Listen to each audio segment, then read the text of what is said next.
Hello everyone, welcome to my messy studio. My name is Mark and I'm an art professor and a professional artist, and in this video I'm going to talk about my all-time favorite dry drawing media, pencils, erasers, and papers, and other things that I find indispensable to my drawing practice. And I'll give you a brief demo of how I use these materials and show you some examples of my work where they're being used. I've been a professional artist for over 30 years and have taught for 20, so a huge range of materials have passed through my hands, and through many decades of experimentation, I've whittled them down to a very select number of things. So while these recommendations are my personal favorites, based on the kind of work I enjoy making, I think this video will be useful for those of you who are new to the art game and are looking for tips on what stuff to try. And even if you're a professional artist, but like me, super nosy, you might enjoy seeing what a fellow artist is using. Okay, let's start by talking about pencils. Even though I assign charcoal and graphite pencils to my beginning drawing students, I have to admit I actually don't use them myself. My problem with charcoal is that it smears too much. I have a linear drawing style, and unfortunately with charcoal, it's a soft material that loses its point very, very quickly, and I have a tendency to rub my hand against the paper and smear the drawing. So I prefer media that's a little bit stickier and a little bit less smeary than charcoal. Graphite I do use for underdrawings for my watercolor paintings and my ink drawings. I like the fact that it's erasable.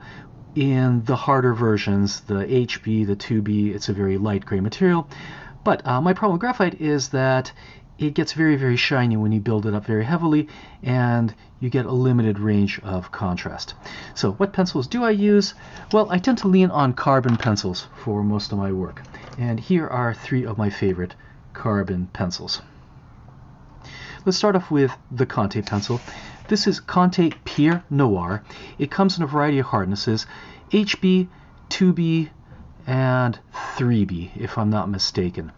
The difference between charcoal and carbon pencils is that the carbon pencil is a denser, stickier material.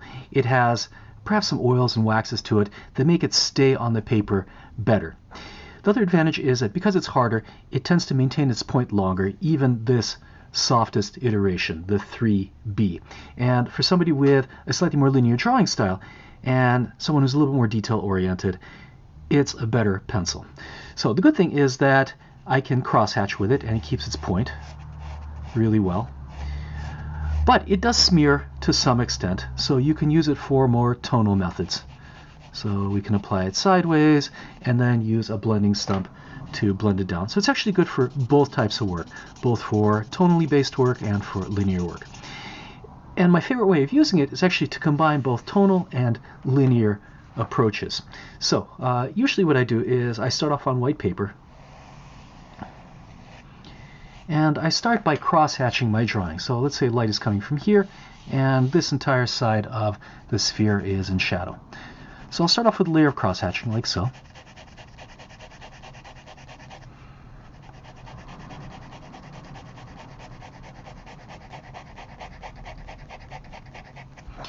I might apply another layer. So this is the parallel hatching technique that sometimes you see Da Vinci do.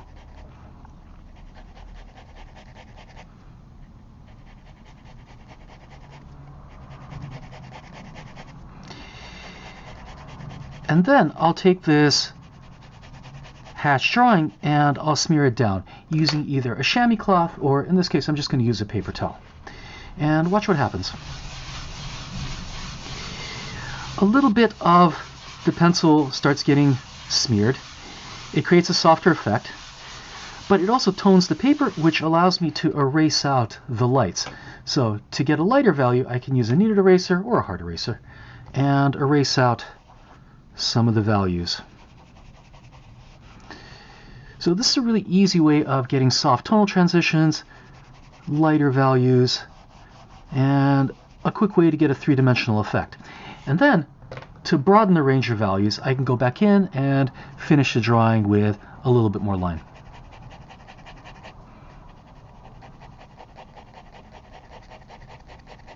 And I can go through this process several times. So I can apply a layer and then smear it down again, another layer, smear it down again, until I can get a drawing that both has strong hatching, is somewhat linear, and also has a strong tonal quality. Now, the great thing is, because this material is sticky, a little bit of the line is retained. You can still see the hatching.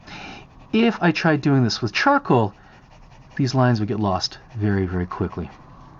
So this is a really easy way to draw both with hatching and get subtle value transition. One of my favorite ways of working.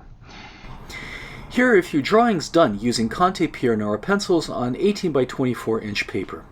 Again, the Conte pencil is best for large-scale work, where you want strong contrast and a balance of sharp lines and soft tones. And this particular technique, where you put down lines and then go over them with a paper towel to create a tone, can only be done with a Conte pencil, since it has just that perfect balance of chalkiness and waxiness. Just soft enough to create a tone, but sticky enough to leave a sharp line. This way of working is great for short sketches as well as long drawings, and something that I'm always using. The one disadvantage of Conte is that, well, number one, it doesn't erase very well, which for me is perfectly fine because I enjoy mediums that aren't correctable, pen and ink. The key is to make sure you make corrections in this very light stage before things are really built up really heavily where they become difficult to correct. But the second disadvantage is that this is a fairly chunky pencil. Let's compare it to this pencil. Right? It has a chunky lead, which is why I really like it for larger scale drawings if I'm working on 18 by 24 drawing surface, doing a big figure drawing. However, its chunky nature makes it difficult to work in detail in a smaller sketchbook. So for those purposes, I use a similar material. This is Wolff's carbon. It's very similar to the Conte. It's probably a little bit less waxy, a little bit more erasable, sort of on the continuum between Conte and charcoal pencil. It's probably somewhere in between.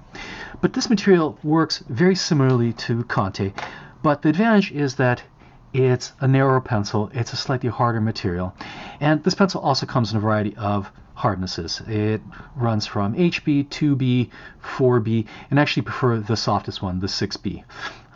It's still, even the softest 6B is still harder than your charcoal pencils, and this one again is also very, very good for sharp linear techniques, for cross-hatching. So this pencil I tend to use for smaller drawings when a little bit more detail is necessary. By the way, both these materials are smoother than charcoal. You can actually hear the difference. Here's a charcoal pencil versus, okay, let's compare that to the Conte. Conte has the silky, buttery nature to it, perhaps because it has a finer pigment grind, but also it probably contains some oil, some binders that smooth out the drawing experience. And the Wolff's carbon as well. Okay, well, similar in sound to the charcoal, but it is a smoother material. So this one I use in a very similar way.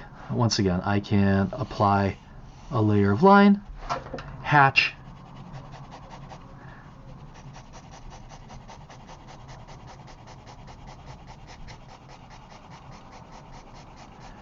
right, then I can use the paper towel to smear it down, create a tone, then I can erase out the lights, and after a few layers, create a drawing that has soft transitions and also has cross-hatching. So these two are my favorite pencils, my charcoal replacement pencils, and I often use them during my demos instead of charcoal. Here are a few examples of some illustration work done using the carbon pencils. Since these pencils are narrower and harder than Conte, they're great for very detailed work where you want a combination of soft and sharp effects. Here I'm combining Wolff's carbon and white chalk pencils, which we're going to talk about later, and working on a specially prepared toned paper. Now, because I have a very linear style, there are times where I don't want my pencil to smear at all. And in those cases, I switch to this pencil, which is a carbon pencil, but it's oil-based. It contains waxes and oils, which keep it from smearing completely. And this pencil is perhaps a little bit lighter than the Wolff's carbon, but it doesn't smear. So if I want my technique to be entirely linear, composed of sharp lines, this is the pencil I rely on. And it's very smooth. but it's somewhere in between a carbon pencil and a wax-based Prismacolor pencil, or a China marker, which is completely wax-based, has no tooth to it at all. And those pencils I don't like a lot. They're too smooth. They're completely unerasable. This one allows me to be very sharp and linear, do detailed work, and it goes much darker than graphite. So if you compare this pencil to, let's see, what do we have here? Okay, this is a 4B graphite pencil.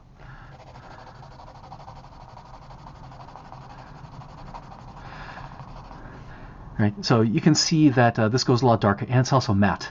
That's what I really like. The problem with graphite is that it has a shiny quality that keeps it from going truly dark.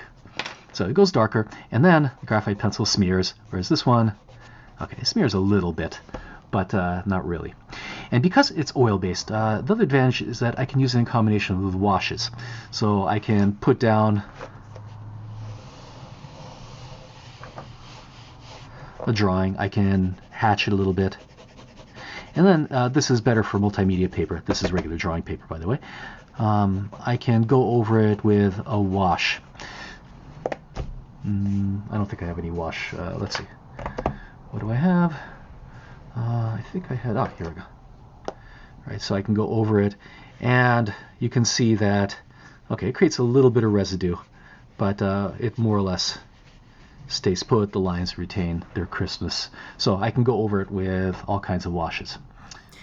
Here are some detailed final sketches for a children's book project using a Faber Castell Oil Base pencil, which demonstrates just how well it combines with aqueous media. I'm working on a paper made by Canson that we'll talk about later, and adding washes of black and white watercolor. But besides using it for finished work, this is also my favorite pencil for short sketches, and it ends up getting a lot of use. So those are the three materials I use when I want a black pencil. Conte Pierre Noire, 3B, that's the softest variety. Then I've got the Wolff's Carbon. This is a 4B. I actually prefer the 6B, again, the softest variety of this pencil. And then this pencil also comes in a variety of softnesses. It goes from hard, medium, soft, extra soft. I like the softest one. Again, even though it's extra soft, it is very, very hard. Hard enough to produce really, really sharp hatch strokes. Besides using black chalk pencils, I also often use red chalk pencils, which is a very traditional material that has its origins in the early Renaissance. So if you look at drawings by Michelangelo, Raphael, Da Vinci, all of them use some variety of natural red chalk. Now, unfortunately, we no longer have access to good quality natural red chalk, and we have to rely on these artificial red chalk pencils.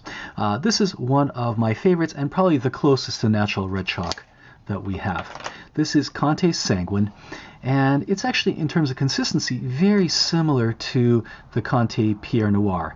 It has similar density, smoothness, chalkiness, and these pencils pair very well together. The great thing about this pencil is that it is, yes, chalky, but it's not a pastel pencil. It has a density to it and perhaps a little bit of wax or oil binder, which, once again, very similar to the black chalk, allows me to be linear, to put in cross-hatching, but also to blend it, to use it sideways and smear it with a blending stump, or a paper towel in this case. And I can use it in a similar way that I use the Pierre Noire. So once again, I can start with a little bit of cross-hatching, apply value with line,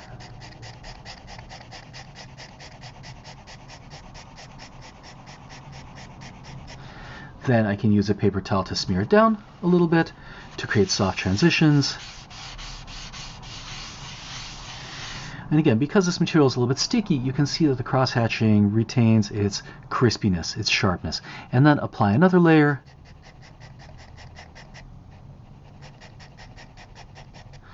So on and so forth.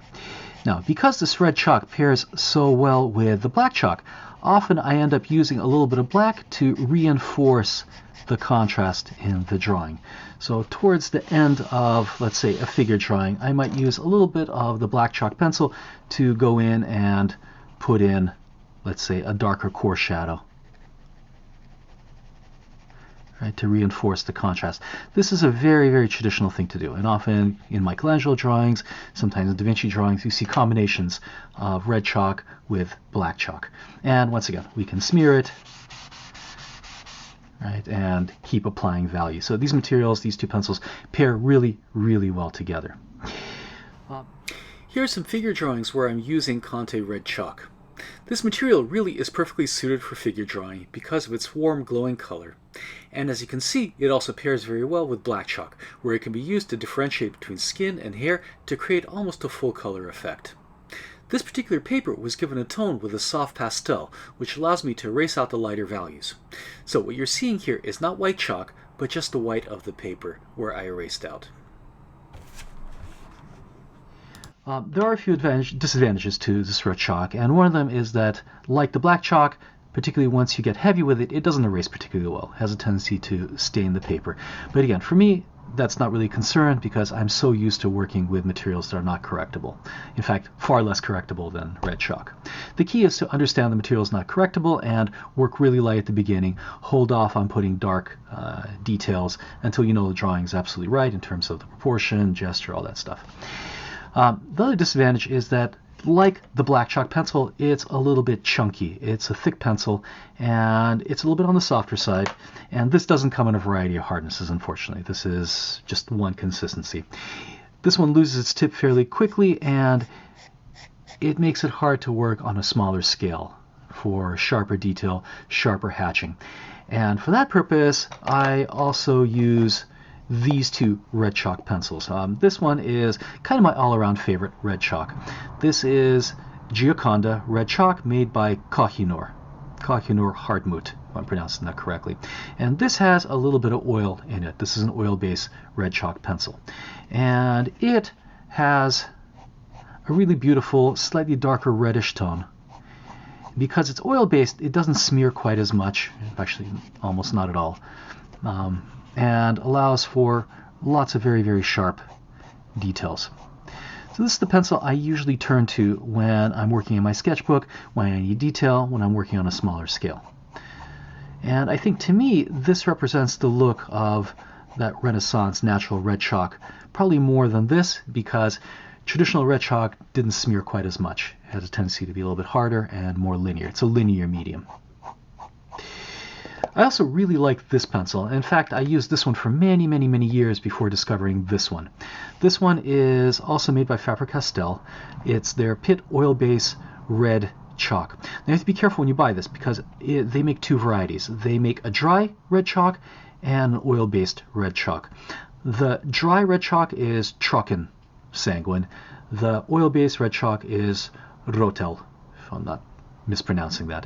And this pencil is even harder than the Kohinoor, and it's very, very good for very sharp details, for smaller scale drawings. So in my smaller sketchbooks, when I'm doing a lot of very, very detailed drawing, I usually rely on this pencil. Now the problem with it is that it is a little bit lighter than the one made by Kohinoor. And unless you're careful, there's a tendency to make your drawings with this material a little bit too pale. So often I pair these materials together when I want a little bit of both. So when I want a drawing that has a lot of very sharp details, right, that's sort of fully cross-hatched.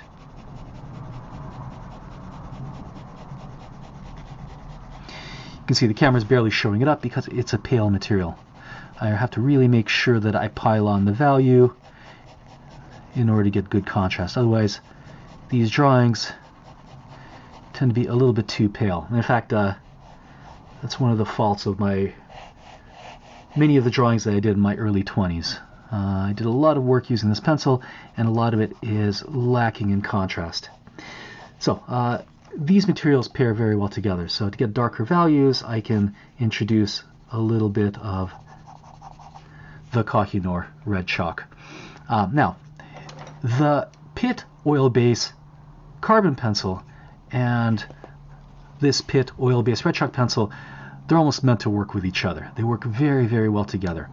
And this is another way of reinforcing the values. So I can start off with a red chalk, apply my values to red chalk, and then go back into it with a little bit of black Again, this is a very traditional way of drawing, a way of pushing the contrast in the drawing using a little bit of black. So often I use these materials, actually all three of these materials, oil-based pencils together. So those are my recommendations for my red chalk pencils. Conte red chalk, usually for larger scale work when I want to combine linear work, hatching with a little bit of tonal blending. Again, bigger drawings, bolder drawings. This pencil is a little bit better for slightly more textured paper so that it doesn't move around quite as much. And these pencils are more for detail. These are for my sketchbooks when I want a lot of sharp texture, detail, hatching. These are the two pencils I rely on. The Pitt Oil Base, made by Faber Castell. Again, the Rotel, not the Chalkin. And then this wonderful pencil. This is my all-around favorite. The Giaconda Kohinoor, made by Kohinoor Hardmuth. Here are some figure drawings done with the Kohinoor Giaconda pencil, paired with a little bit of the Pitt Oil Base black chalk. As you can see, it's much more delicate, harder material than the Conte red chalk, better suited for smaller scale work. Because of its lighter value, you should avoid using darker paper with it, since the drawing is going to lose contrast. When working on tone paper, I use white chalk in combination with either red or black chalks. And the pencil I choose depends on the other two materials. If I'm working with Conte or a carbon pencil, then I need to choose a chalky white chalk pencil. So in this case, I use the Giaconda, it's made by Kohinoor, white chalk. Why? Because the consistency between this pencil and these two is very similar, and they blend together. So the principle is that if you can use a chalk-based charcoal or white chalk pencil, you also want to use a similar material for the white, because these materials are going to blend together. You can layer them one on top of the other. So the white blends into the red, and they work together. This one I use when I'm using my oil-based pencils. This is a white pencil made by Faber Castell, their Polychromos series. This is a series of color pencils that come in a huge variety of colors. This is their white. And it pairs really well with my oil-based red chalks. So when I'm using this pencil, it layers very, very well with either the Kohinoor or this one made by Faber Castell. These materials work with each other. So again, the principle is that you always want to use oil-based pencils with each other and chalk-based pencils with each other, because if I try to combine a wax-based pencil with a chalk-based pencil, you'll find that the wax-based pencil doesn't mix and actually resists the chalk pencil. So once again, my white pencil recommendations are this Giaconda white chalk pencil and this white from the Polychromos series made by Faber Castell. Now let's talk about drawing surfaces, starting with sketchbooks. I have a few basic requirements when it comes to my sketchbooks, one of which is size. I really like working on this 11 by 14 size sketchbook because it allows me to do a variety of work. So if I want to do a larger finished sketch, I can do it.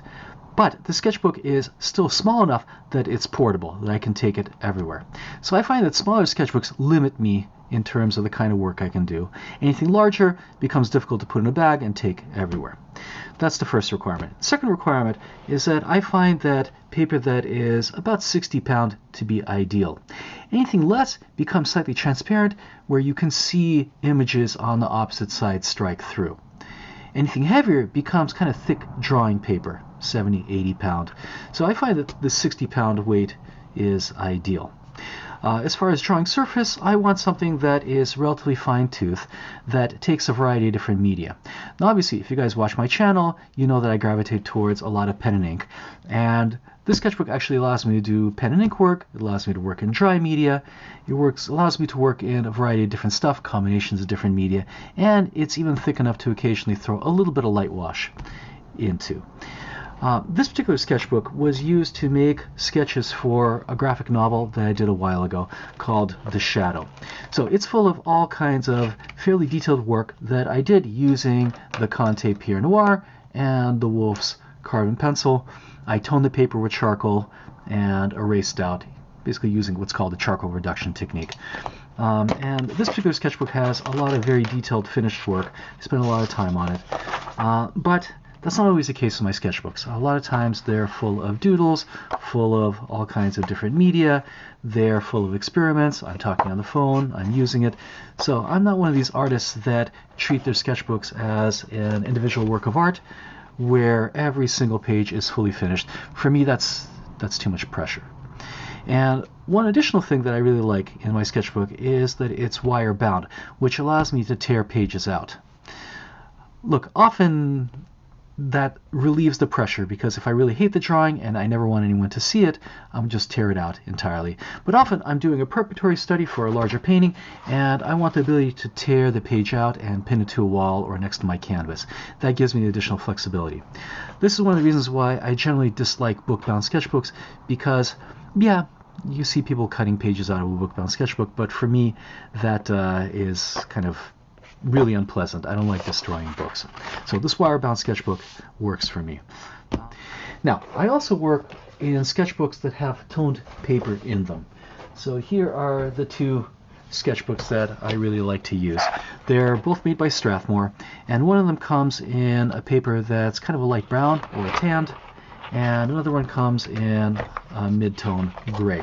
Let's talk about the mid-tone gray version first. It also comes in a variety of sizes. This one happens to be 9 by 12, which is also a size I enjoy. And it allows me to work with a variety of different media. Here I'm using carbon pencils with a little bit of white chalk to do studies, I believe actually for the Shadow graphic novel. A variety of different techniques where I'm using more of the paper to be part of the value. Here I'm blending things together. So if you guys enjoy working on toned paper, this is a really good sketchbook to use for a variety of different media. The paper in this is a little bit heavier. This is 80 pound, so like nicer drawing paper. So it stands up to a little bit more abuse and erasing. The one disadvantage is that even though this is a medium surface, it's actually a fairly smooth paper. It has kind of a slickness to it. So I tend to prefer oil-based materials on something that's a little bit smoother, basically stickier mediums. Your charcoal, your pastel pencils will have a hard time sticking to the surface, and you'll find that, especially if you favor blending techniques, they'll start falling off the paper as opposed to staying put. So I also use this for pen and ink work. This is for a very old demo that I did for a video on the three crayon technique, where I'm using black, red, and white, and I'm using oil-based media here. Right, so this is the oil-based pencils, the Faber Castell Oil Base, the Faber Castell, or this also might be the Kohinoor red chalk with a little bit of the Polychromos white. So this is good for a variety of media. This is some pen and ink work with a little bit of white ink being used. And then I also really like this one, which has a slightly lighter value that's a little bit warmer, which is ideal for the 3 crayon technique. So the 3 crayon technique is where you use 3 different pencils. You use red chalk, use a little bit of black, and a little bit of white. So this is a little figure study that I did using this technique, and I find that this color is ideal. So if you look at the 3 color technique drawings used, done by Watteau, done by Rubens, they're often done on this kind of tan paper, which kind of approximates skin tone. So it adds actually a 4th color to the drawing, a skin tone, and you can use red and black to create a lot of variety of different colors. So those of you that are interested in using the 3 color technique for your drawings, again, this paper is a little bit slick. It favors the stickier pencils, the oil-based pencils, rather than the chalk-based pencils. And because it's a smaller sketchbook, obviously you want harder pencils for your work. So those are the 3 sketchbooks I enjoy using. White paper, and then these 2 for toned. Though the white paper in my everyday use sketchbook is nothing special, when it comes to longer projects, paper is something I pay very close attention to, because the correct pairing between a paper and a pencil can make all the difference. This particular paper is called Arches Cover White, and is the paper that I use when I want a really soft black chalk drawing. So I tend to pair it with my chalky black chalk pencils, my Conte and my Wolff's Carbon. This paper has a softness to it, meaning that this is a printmaking paper and it doesn't have a lot of sizing, which means that it takes black chalk very, very well and allows you to blend the material very thoroughly. So whenever I want a drawing that has a softness to it, where I'm using a lot of blending techniques, soft transitions, this is the paper that I turn to. Now it starts off with a little bit of texture, but with enough blending, it smooths out really well.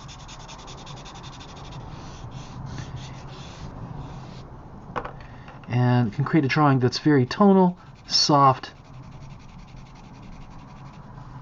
has very high contrast because, again, it takes the black chalk pencil very well. It grips the material.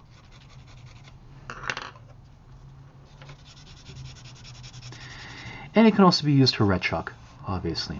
So when you're doing a drawing that needs a certain degree of softness, where you're not relying on sharp lines, this is not a paper you would use for cross-hatching, for example.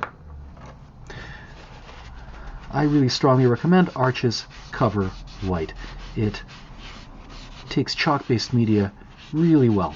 The other good thing about it is that it also erases really well. So I can tone it with, let's say, compressed charcoal, and then use all different kinds of erasers to erase out the lighter values. It stands up to erasing very, very well. So this is Arches Cover White, one of my favorite drawing papers, again, for chalk-based media. Here is an old self-portrait that I did using Arches Cover White and Conte Pierre Noire pencils. This is a wonderfully soft surface that makes it ideal for value-based drawing methods that don't rely on line.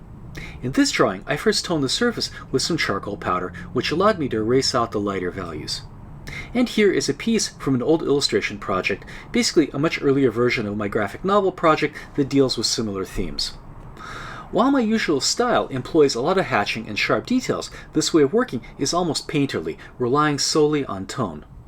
This was hard for me to do, but I feel like working on this paper, which is so soft and creates such smooth effects, allowed me to do it. For longer drawings on toned paper, more often than not, this is the paper I turn to. It's made by Canson, and it's their Mi-Teintes line, and the color is steel gray. The reason why I like this paper so much is because it's a roughly 50% gray, and it also has a gentle speckled texture to it, which is reminiscent of some of the papers used by the old masters. This paper is really all-terrain and takes a huge variety of different materials. So I really enjoy using it with my black chalk and my red chalk and my white chalk pencils. Any kind of chalk-based pencils, it takes really, really well. Or you can use it with your wax-based pencils. It really doesn't have a preference. I also use it with pen and ink. I use wash on top of this. It can really handle a very large variety of media really, really well. And this paper can stand a lot of abuse. So if I'm using white chalk pencil, or black chalk pencil in this case, I can lay it down and then use my blending stump to really work it around. This is a paper of medium hardness, so it's a little bit harder than the Arches. It's a little bit smoother than the Arches Cover White, and it moves the black chalk really well, so it can withstand a lot of abuse.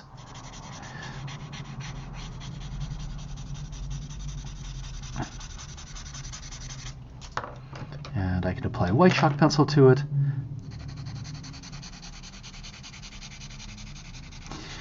So because this paper has some texture to it, I can use it in a number of different ways. I can create a texture drawing. I can create a really smooth drawing. This paper is very, very versatile, and you can create lots of different effects for it. I've been very successful with doing pastel drawings on it. So pastel obviously is a very soft material, yet this paper takes it very, very well. It layers very well.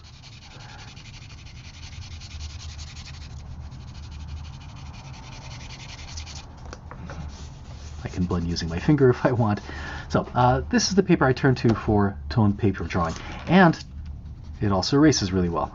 So this paper that stands up to a lot of work and a lot of abuse, and is something that I use quite often.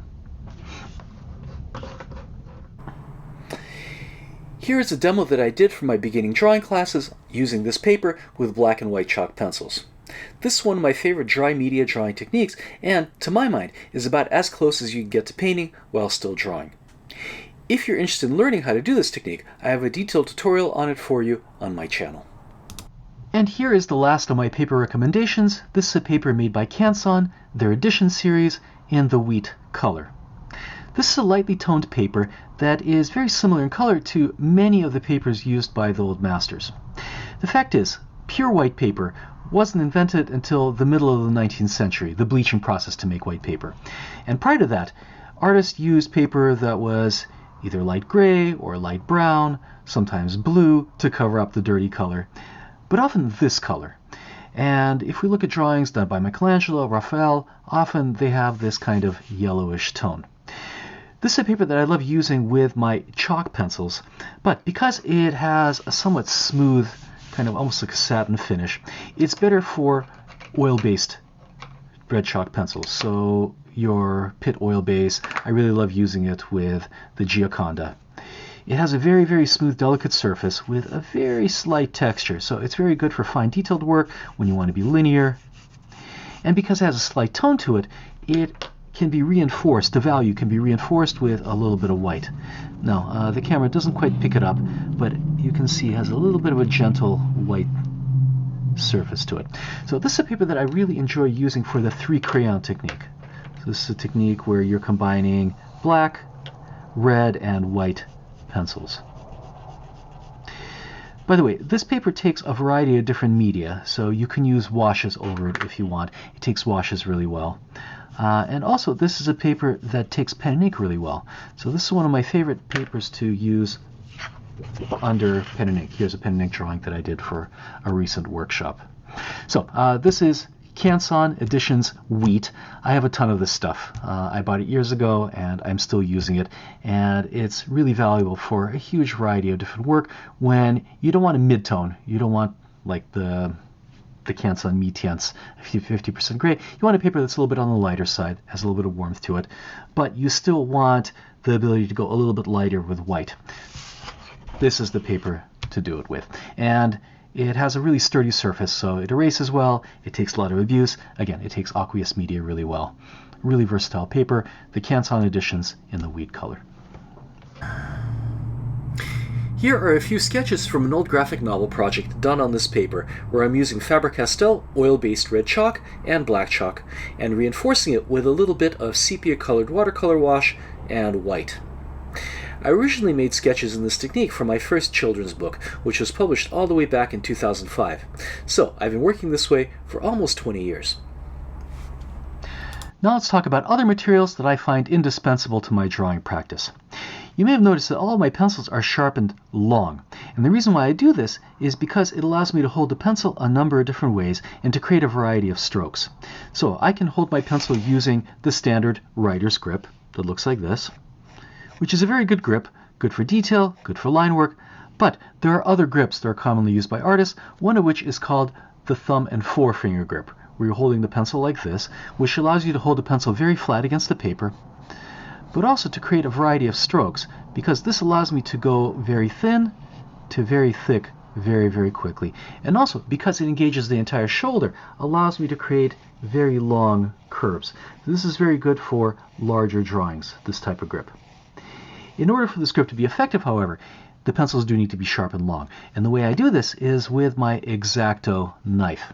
So this is an X-Acto knife which holds number 11 blades, and I recommend getting a bunch of extra ones. Why? Because in order for the X-Acto knife to work well, it has to be very sharp. And you'll find that the blades wear out fairly quickly, depending how much you sharpen your pencils. So I carry a bunch of extra blades in this little Listerine strip packet. So this is an X-Acto knife, really indispensable. You'll find artists using, sometimes you see artists using Bowie knives, all kinds of box cutters, but I find that this X-Acto knife gives you the greatest degree of control over the angle, and also these blades are very, very sharp and thin and work especially well. Another tool that I find very valuable is a metal file like this, which I use to re-hone the tips of my pencils. So often when I'm drawing, I have a pencil that loses its tip, as opposed to going back in with my X-Acto knife, which takes a little bit longer. Just by running it a few times across the file, I'm able to regain the tip and continue drawing very quickly. I have a number of these files in different sizes. This is my home studio model that never leaves the house. I have a smaller, more portable model, and then I have this one, which is really valuable. It's a sharpening steel that's the size of a credit card. It fits in lots of different cases. Also really, really good for just rehoning the tips of your pencils. And this is a fantastic substitute for one of these sanding blocks that I find too coarse for most sharpening jobs and also disposable.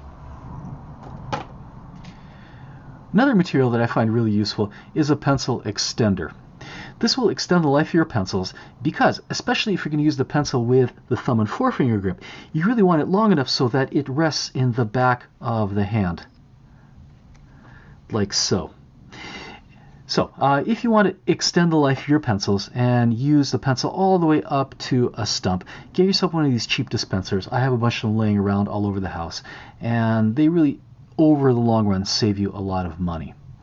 And the fact is, sometimes you want to hold the pencil way back like this when you're starting the sketch phase. And this pencil extender is very, very useful for this. I have a number of different models. This is a very good one, and usually the one I use. But there are some fancier ones that are also really useful. This one's made by Staedtler, and it's a really nice model. It's actually fairly inexpensive. And the good thing about it is that not only does it extend your pencil, but it also has a retractable eraser, and it allows you to hide your pencil if you want to carry it around in your pocket. So this is a really good portable sketching tool that I sometimes just carry around in my pocket, and I have everything I need other than a sharpener, obviously, to do my drawing. This is another very good pencil extender that I often use. This is the Faber Castell Perfect Pencil. And the great thing about it is that it comes with a built-in sharpener, which is not ideal because, again, I like to sharpen my pencils long, but it'll give you a fairly decent long tip. It'll extend your pencil. Again, you can hide the point like this. And if you feel like splurging, it also comes in I believe, a pure silver, like a sterling silver model, which is like $300. And to me feels rather useless because it makes the pencil so back heavy that you can't use it. For erasers, I generally carry two different kinds, a hard eraser and a kneaded eraser. For those of you not familiar with kneaded erasers, these are erasers that are soft. They're kind of gummy, like silly putty. And they're called kneaded erasers because you knead them like dough whenever you need to clean them. These erasers actually have two different purposes to them. The hard eraser is an eraser proper. So if I want to erase something out completely, I want it to go away, I'm going to rely on my hard eraser. The kneaded eraser is more of a value adjuster, meaning that if I've made a line too dark, I can tap at the drawing, or a value too dark, I can tap at the drawing and lighten it a little bit. So this is an eraser. This is a value adjuster. You really need both. This is very useful when you're doing underdrawings for watercolors or pen and ink work, or actually just regular drawing. Sometimes your construction, your sketching piles up a lot and it's going to get in the way of all the detail you put on top.